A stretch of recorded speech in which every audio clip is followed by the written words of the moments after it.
Hello and welcome to another episode of Belongs to the Shadows podcast. I'm your creepy host, Jaime Bennett. If you are new here, welcome. We talk about anything that is haunted history, creepy, spooky, paranormal, supernatural, or just plain weird. Unexplainable. And if you're not new here, welcome again. Please like and subscribe, people. Please. I would very much appreciate it. It supports my channel and it helps me to be able to continue doing this show for you. And I love doing this show. I have my PayPal account listed below, and as usual, tips are not expected, but they are appreciated. Any support that I can get for the channel helps me to get new equipment, to update my equipment, to continue to do what I love to do, and that's explore haunted history. Also, I am going to be adopting a cat from the local animal shelter. I fully believe and am passionate about adopting rescue animals. I have quite a few. I have a dog who's a rescue pet, and I have a cat that is a rescue pet. So I really, really appreciate getting to rescue animals and giving animals that are stuck in the shelter a home. They need a home, they need love, and they need appreciated. So any tips that I get or any support that I get on this channel may go for that cause as well. So anything that you can do supports a good cause.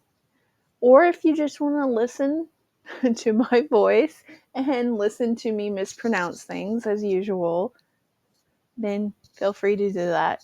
You do not have to leave any donations. You do not have to leave any tips. It's not expected, but appreciated.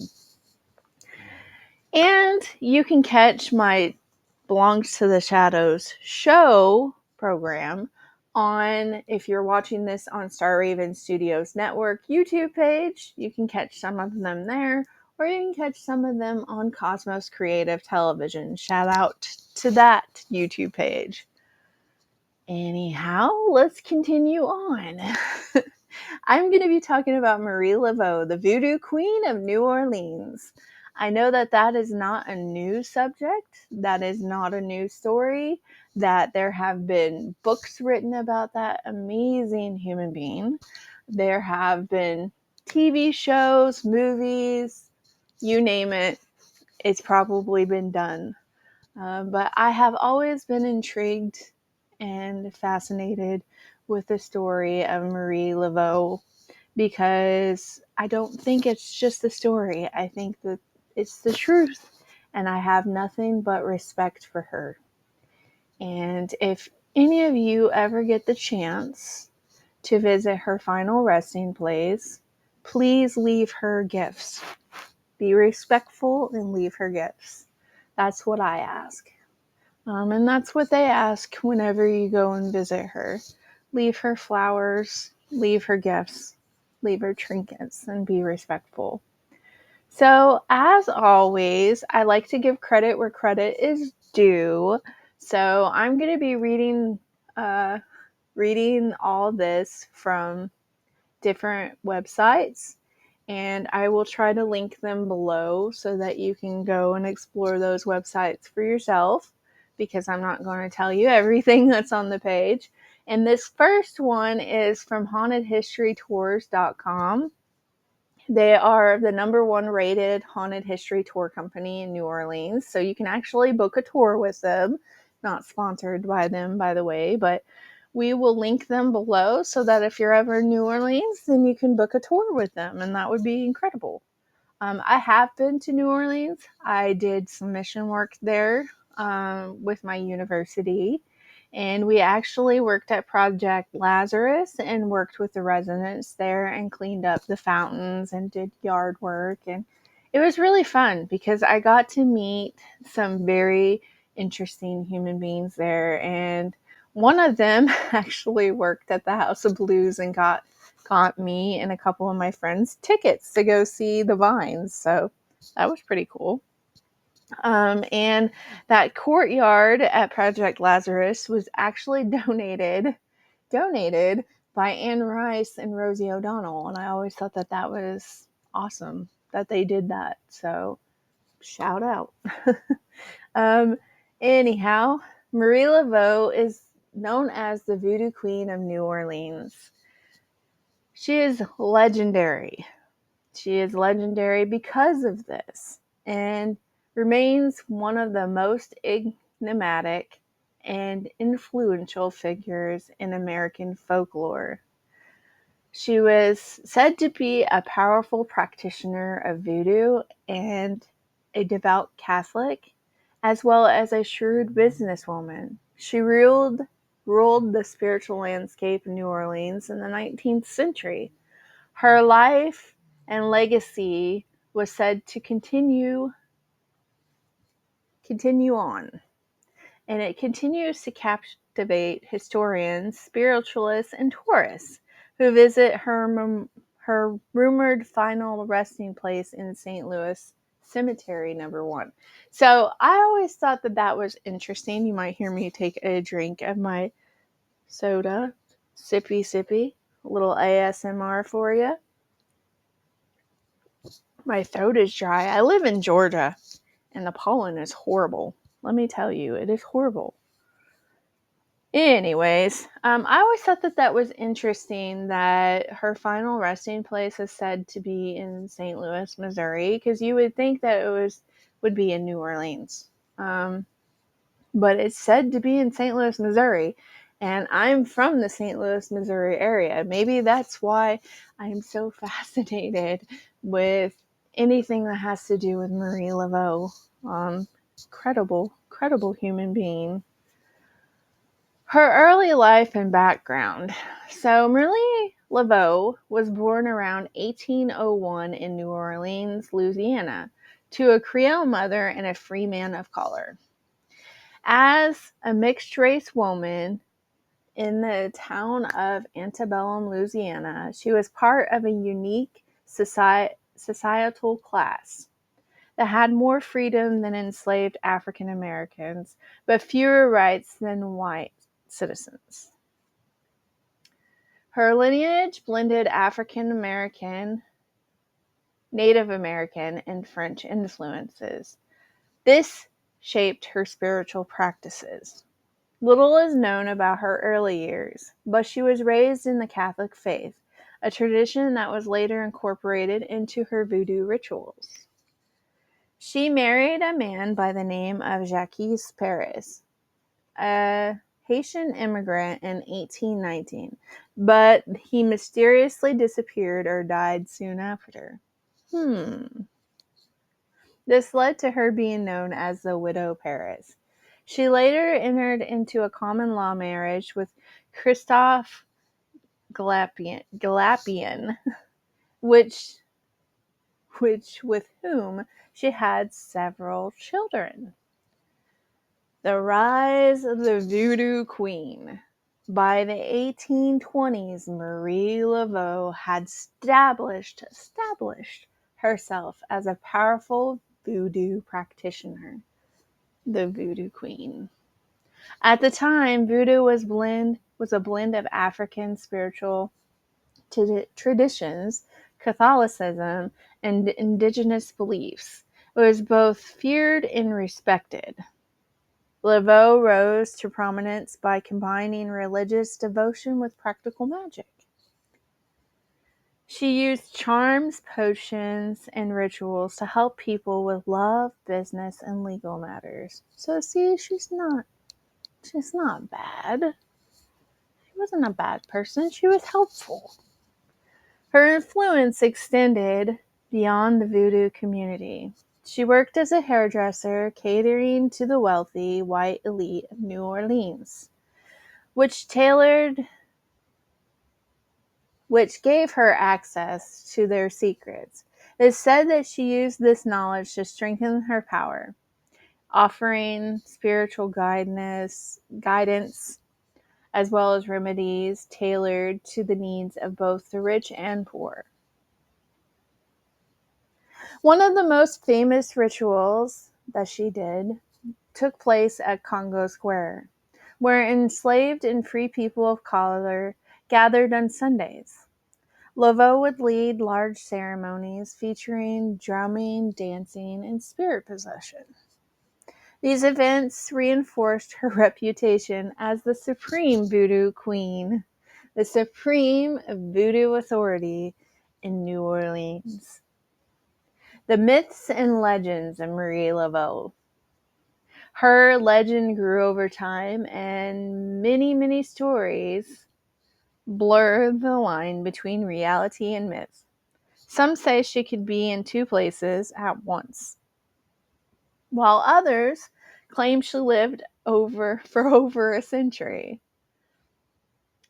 There were even some rumors that she was a shapeshifter or possessed supernatural powers. One of the most persistent legends, one of the most common legends, that her spirit remains active in New Orleans. I can believe that. There are a lot of spirits that are still in New Orleans. Trust me, I've been there and I've walked the streets at night. Visitors to her tomb often leave offerings. Like I said earlier, you need to leave gifts. You need to be respectful. They leave gifts of like candles, coins, or X marks, hoping to gain her favor. Many claim to have seen her ghost wandering the French Quarter or felt her presence during voodoo rituals. Her legacy.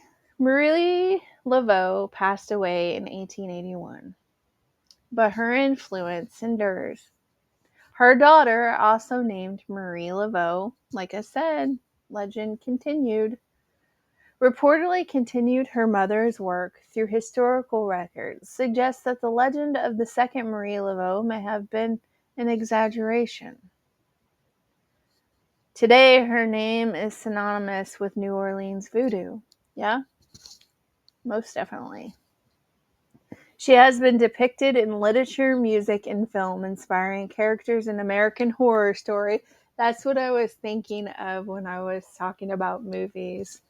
Novels and folklore. The blend of mysticism, empowerment, and cultural resilience that she represented continues to resonate. Marie Laveau was more than just a voodoo priestess. She was a symbol of spiritual power, racial resilience, and female authority. In a time when those such influences were very rare. Whether viewed as a saint, a sorceress, or a savvy leader, she remains as an unforgettable figure in American history. Like I said, I have nothing but respect for Marie Laveau. I've always been fascinated by her and history about her because, like, I think that she was a remarkable human being. So, as I was saying, I completely and totally respect Marie Laveau. I thought that she was an incredible woman. I think that she was an incredible woman and especially an incredible human being for her time era. She was ahead of her time. Okay, so this next bit I get from Britannica. You can find it on Britannica.com, biography of Marie Laveau. Marie Laveau, the American Voodoo Queen. It is said that she was born in 1801, in New Orleans, Louisiana. But she passed away on June 15th of 1881, New Orleans. She was the Voodoo Queen of New Orleans. Laveau's powers reportedly included healing the sick, extending altruistic gifts to the poor, and overseeing spiritual rites. Her life in New Orleans, there has been some confusion regarding Laveau's year of birth. Some documents indicated that she was born in 1794, while other research supports the idea or the facts that she might have been born in 1801. Who knows? She is said to have been born to an African woman named Marguerite d'Arcantel and to Charles Laveau. Marie Laveau ended up marrying a Creole man from Saint Dominique, which is known as Haiti now, present time, named Jacques Paris. He reportedly disappeared and was later found deceased. Upon this disappearance, Laveau began referring to herself as the Widow Paris. After the reported demise of her husband, Laveau started a relationship with a gentleman by the name of Jean-Louis Christopher Dumini de Galpin. Hopefully I said that right. That is a long name. Together they had several children, some of whom were the victims of the horrible outbreak of yellow fever that had plagued New Orleans due to the city's poor drainage system. Although Laveau was a committed mother and wife, much of her focus as well as priority and caretaking was extended to her spiritual children and in general the community. Laveau became a hairdresser. Us moms do what we need to do to support our family. I've taken many jobs that I was not interested in having to support my family. The love of a mother. What we do for our family, I respect that. She became a hairdresser to create economic stability for her and her family. Through interaction with her Black clients, who were house servants, she was exposed to personal information, and this personal information was about her wealthy white clients, who often sought her counsel. Laveau used this information to her advantage to be informed and counsel to the people who sought advice from her concerning their personal affairs. Many wealthy and political affluent individuals, both white and Black, paid Laveau for personal advice, as well as intervention in some situations and protection against any evil energy that might have been placed against them. Voodoo in New Orleans.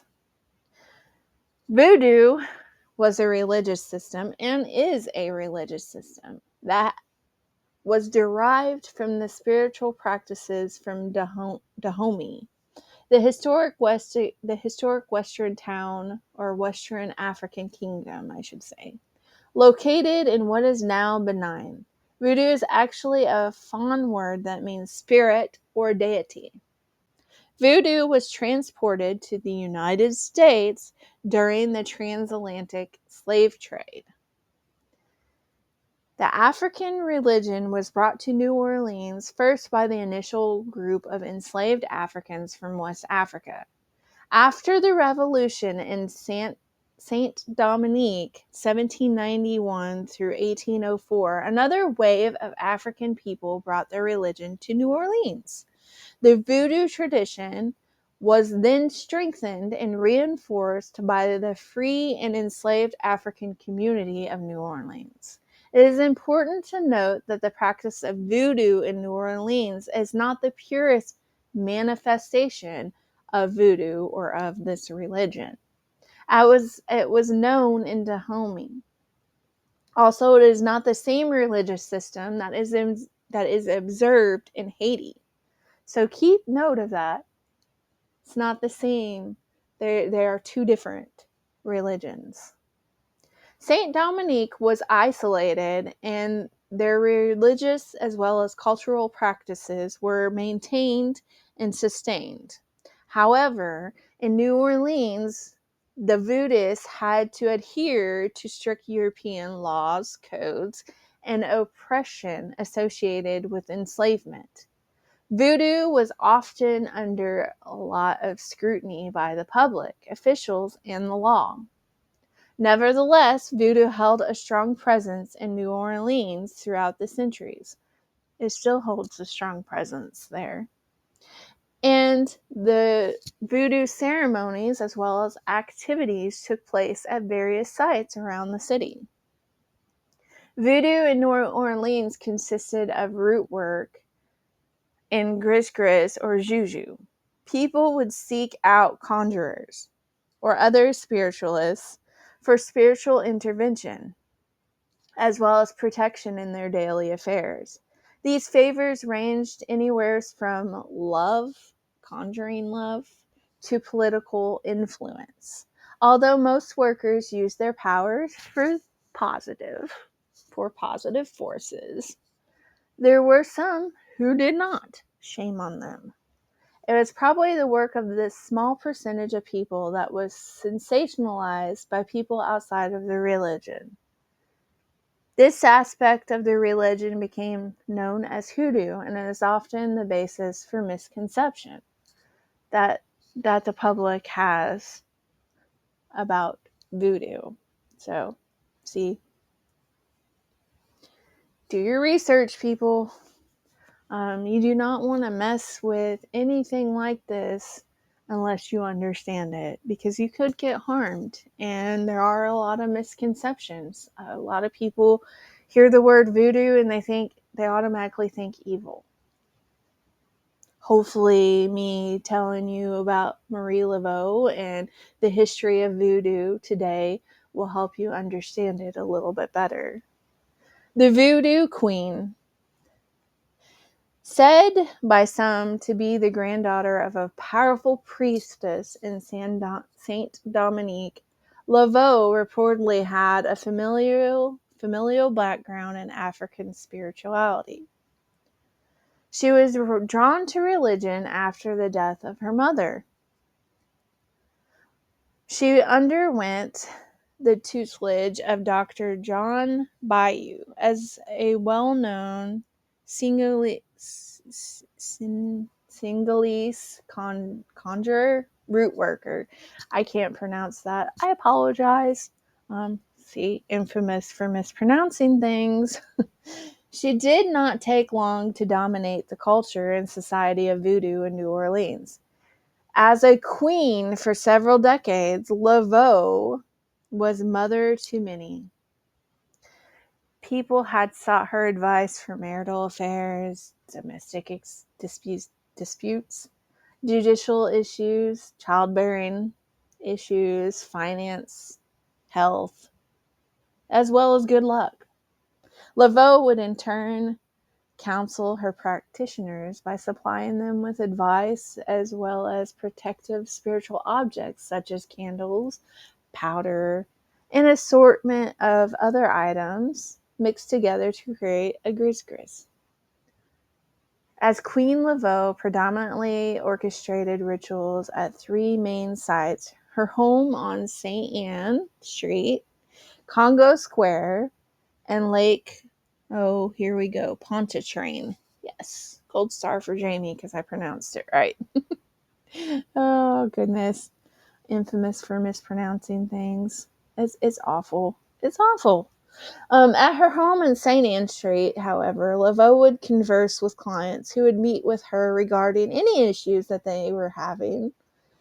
Her background, she would also have ceremonies that conjured the spirit of the great zombie, the Didi Dambala, who would manifest through a snake. Wow. The second major ritualistic space, Congo Square, was a public square that was set aside by city officials as a gathering space for both enslaved and free African people. Laveau would gather her followers there on Sundays to dance and worship. No major ceremonies would take place there, but it was a place of spiritual gathering and rejuvenation. and as free citizens, the last place of significance that was presided over by Laveau. St. John's by, I'm sorry, let me rewind. I'm stuttering. The last place of significance that was presided over by Laveau was Bayou St. John's, which was located on the shore of Lake Pontchartrain. It was here that the major ceremonies took place among the initiated in their religion. Laveau would often be accompanied by her king in quotation marks, or a second-ranking male officiate. Singing, dancing, drumming, as well as spirit possession would occur in these gatherings. Curious white people would often sneak into the woods to, sneak a peek to witness these ceremonies. For sensationalism, they would often report extreme tales of what they had witnessed. Of course, there's always those nosy people. I can't be judgmental because I would probably have been one of those nosy people in the woods. Rivals of Marie Laveau. There would often be rivalries over who should rule the voodoo system in New Orleans. Before Laveau took reign, there were two women who preceded her as queen. The first was Sainte Deity, who ruled over several years before she was usurped by Marie Salope, who introduced Laveau to the intricacies of the religion. Intricacies of the religion. Oh my goodness. Here we go. Blah, blah, blah. It's stuttering over my words again. The intricacies. There we go. Of the religion. Bear with me, I'll get it right eventually. And provided her with her fundamental tutelage. After taking a prominent stance as the voodoo queen, Laveau reigned unchallenged until 1850, when another Creole woman named Rosalie attempted to challenge Laveau's position. To create an aura of fear and awe, Rosalie placed a huge life-size wooden doll in her yard that was said to have been imported from Africa. The statue was covered with beads and intricate carvings when people in the voodoo community began expressing fear and respect for Rosalie because of the doll. Oh, wow.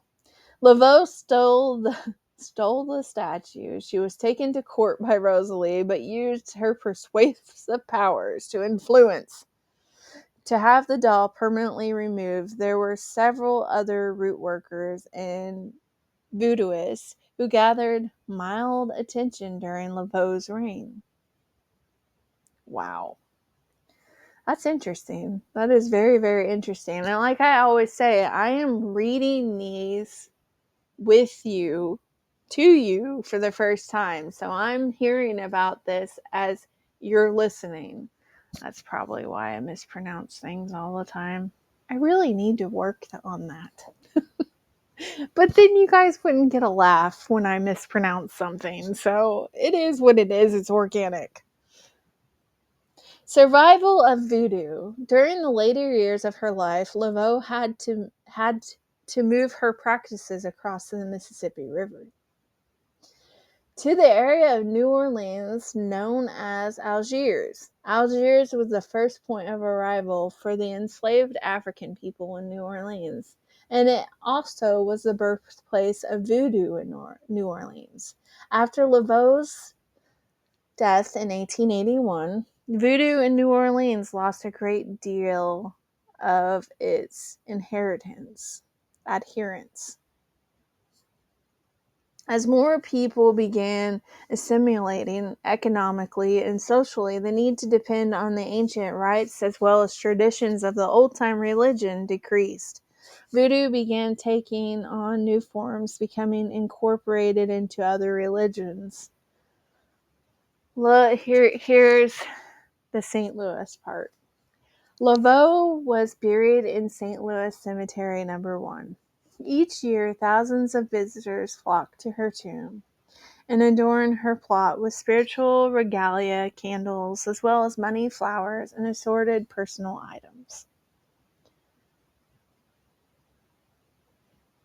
So yeah, let's see what else there is.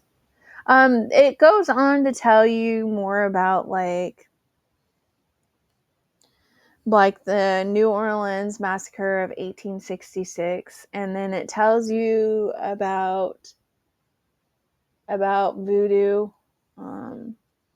So if you all want to learn more about that, I will tell you a little bit about voodoo just because I want you all to understand what voodoo is. So I'll tell you a little bit of this insert here.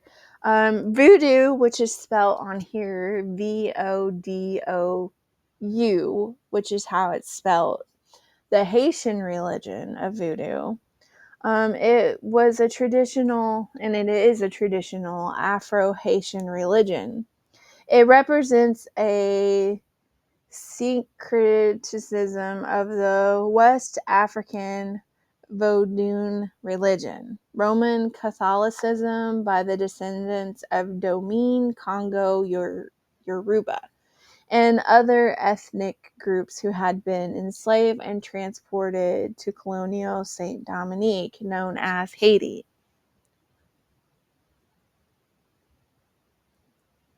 Known as Haiti now, present day.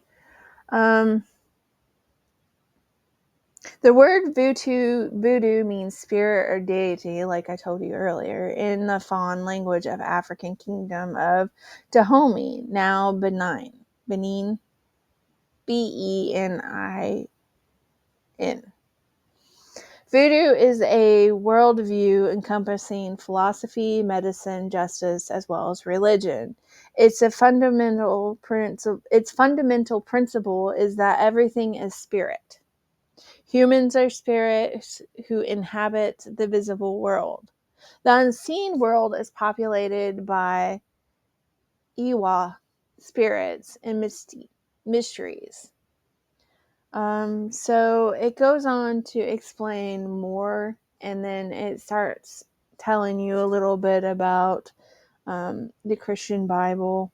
If you want to read more about it, I am definitely going to link this below. I'm not going to read all of it for you, but just know that voodoo is not, it's not evil like, you know, a lot of people think when they hear the word voodoo. Do your research. Don't judge before you know the whole story. That's what I always say. Like, I like to do my research. I like to find out for myself what the story is. I like to discover it for myself what it is. I don't like to pass judgment. And I do plan on doing more about Marie Laveau. Like I said in the beginning of this, I really wanted to film on location. I'm from the St. Louis, Missouri area. My family, a lot of my family is from that area.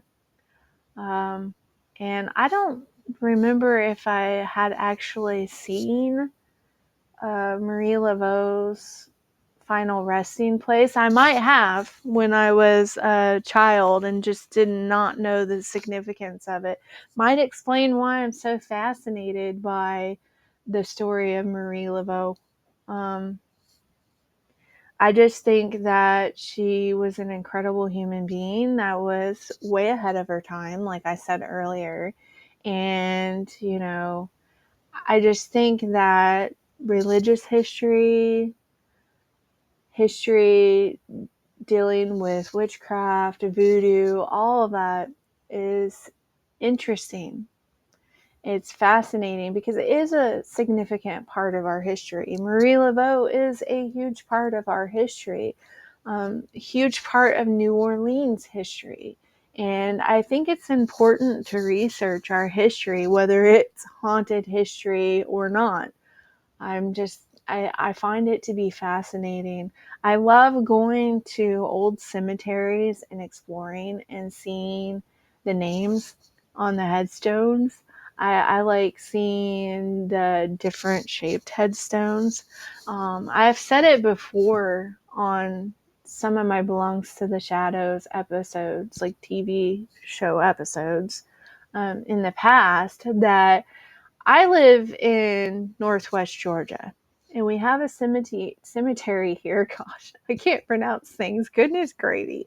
We have a cemetery here that's called Myrtle Hill, and it's a very historic cemetery. There is said to be a witch buried there, and there's this whole story about her, which I plan on telling again in the future, because I want to cover Myrtle Hill a little bit better than what I did before. But there is a statue of an angel that ever since I moved to Northwest Georgia has drawn my attention. I don't know what it is about this angel statue, because there are numerous angel statues in the cemetery, and I have seen numerous angel statues in cemeteries throughout my lifetime, but this particular angel statue keeps drawing my attention. I will try to put a picture that I have taken of this particular statue in this broadcast somewhere so that you can see it. I really want to do research on this statue and see what the story is behind this statue. I have tried to do research on this statue before, and located near the statue, you go down some steps, there's an old fountain that's no longer running, and it draws my attention too. I'll put that photo up as well. But my camera equipment messes up every single time I go down in that area. So, yeah, there is a story there. There is a story to be told there. And that angel statue, I gravitate toward it every single time. Anyhow, thank you all for tuning into this episode. I hope you enjoyed it. I hope you got a kick out of me mispronouncing things. No disrespect for mispronouncing names. I apologize. I'm just not good at pronouncing some of the names. Anyhow, thank you all for tuning in. I hope you enjoyed this episode of Belongs to the Shadows. I hope I did Marie Laveau's story justice. And until next time, stay creepy.